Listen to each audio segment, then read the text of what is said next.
Hey guys, I wanted to make a second video regarding mortgages because it's a pretty in-depth subject. And remember, I'm a realtor, I'm not a mortgage broker. But I want to give you some idea of what your options are so you'll at least know, hey, I should talk to a mortgage broker. I think I can get qualified, right? In this complex world of infinite possibilities, who can you turn to for sound advice to help purchase a home in Rio Rancho or Albuquerque? There's only one man for the job. Talk to the new home guy and take the new home tour. Problem solved. So let's break it down into a few different categories. First, resales versus new homes. On the resales, I can show you a dozen houses, but you cannot enter in an offer unless you have a letter from a mortgage broker. So I give you the name of the mortgage broker, you call them up, you tell them how much you make, they look up your credit score and they look up your debts and they calculate, oh, this client can buy up to a $300,000 house. So we then go back and say, well, is the one you want below what you're allowed to borrow? And are those payments okay for you? Great. If you like it, we can make an offer. If not, we then adjust the list of the houses that we're sending you to say, oh, don't send anything more than like 310. Because maybe we can get the seller to drop $10,000 and it'll be still meeting your requirement. And of course, anything lower will meet your requirement. But if you see a house for 350,000, you're not going to be able to get approved for it. So don't even look at those, right? I mean, let's be realistic, right? So on the resales, if you watched the previous video, you got a general idea of what the rules are. I want to just remind you that if you're a veteran and you can get approved, you will typically be able to buy a house with zero money down. And if you're not a veteran, but you're a first-time home buyer, you will be able to get a no money down house if you meet certain criteria. The main one is that your credit score is over 620. Because with those same criteria, if your credit score is under 620 but over 580, they'll typically approve you, but you're still going to have to put down 3.5% down payment, which on an average house, 300,000 would be about $10,000. On a $250,000 house, it'll be about $8,000. And obviously, since it's a percentage of the mortgage, it's going to go higher the bigger the house or the more expensive house you're trying to buy. So if you're a first-time home buyer, you have access to that zero down. Now, there are other ways to help. Let's say you're like, oh man, I'm almost there, but I didn't quite qualify for what I wanted. So there are two things that people typically do. Number one, you can get a cosigner. Your mom, your dad, your grandma, your brother, your sister, they can cosign for you, and then the mortgage broker will add in their income and check their liabilities and their debt ratio and their credit score, and they're not buying the house with you. You still own the house. They're not necessarily owning the house in a sense that they're not on the deed, but what they are saying is that if you default on a payment, they're going to help you, right? So that's what co-signing means. And I mean, like, if you're almost there and your family wants to co-sign, it's typically a good idea to get the house that you want, because hopefully you'll be making more income, your debt situation will be better, and eventually you could possibly just refinance and take their name off the loan as a cosigner. Now, another option, let's say your family wanted to help you, but their credit is bad. So co-signing doesn't really help you, but they have a bunch of money in the bank. So they could help you with the deposit. So let's say your credit score is 580 and you wanted to buy that $300,000 house and you're like, man, I can't wait till I get to 620.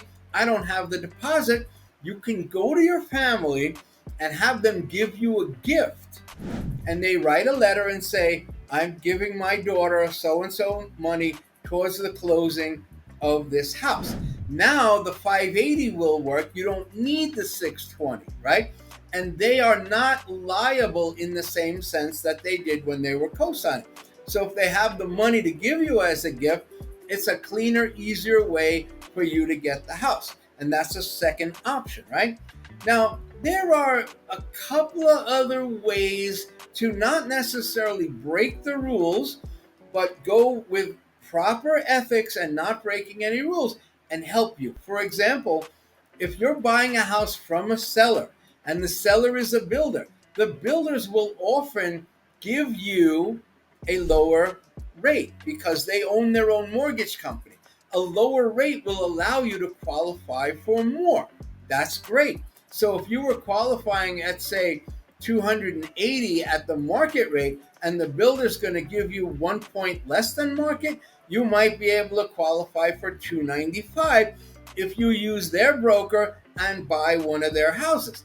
So when you're comparing two houses, obviously one of the questions is, can I get a lower rate on this house if I use this builder, right? Now, the next question, of course, is how long am I going to own the house? Because if you're getting a lower rate subsidized by the builder, the longer you're in that house, the more important that lower rate is, right? Because every year it's saving you money in the future. If you're only going to buy a house and keep it for a year, which I don't recommend that you do, but let's say for whatever reason you had to sell, right? Then the rate is not as important. That's why flippers are flipping houses and they're not as concerned about the rate. They just want to get a low price on the house and sell it to someone else. They don't care about 1 year of interest. But if you're a family and you're building a future and you want to keep that house in your family for a long time, the lower rate will be better and it will be significantly better, which is why you want to consider that rate significant in making your decision. And then the last piece of the puzzle is not often, but always on a generic house purchase, there are going to be closing costs. Most of the time in this current market, the builders are subsidizing those closing costs. So you don't have to write that big check at closing. When you're buying a resale, generally you do have to pay closing costs. But in a market where, and this is important, let's say you're the only buyer for this house and there's no other competitors bidding on that house, I can possibly negotiate on your behalf and tell the seller, hey, this guy is or gal is your only buyer. Otherwise, you're sitting there with an empty house that's not getting sold. I will have my client buy the house from you if you give them a credit to subsidize the closing costs. So let's say that credit was $6,000 that you didn't have. Now you can buy that house because they're going to subsidize the closing costs. But again, that only works if you're the only buyer. If 8 other people are trying to buy that house and they have the money in the bank, seller's going to take them over you. So what we're going to try to do, if you need to get that solved, we're going to try to look for a house that you love, but other people didn't necessarily like, so that you can make that deal with the seller. Or you can go for a new house where the builder is subsidizing your closing costs. So these are kind of little tricks to the trade. Some brokers do this, some brokers don't even know it exists. Basically, what I'm saying is I know every trick of the trade you could think of. So if you're in a tight financial situation, or if you have credit issues, or if you have debt issues, and you're like, hey, I know I can't qualify today, but I think I can qualify down the road. Let's talk and I will help you strategize. And maybe it's 3, 6, 9, 12 months from now, you're going to be in that house. I would say 1/3 of the clients who I get a house for are people who on day one, they couldn't buy the house they wanted, but down the road they did. Simple as that. So give me a call, guys. My number, my cell is 505-250-5807, and I will help you get the house you want. Simple as that.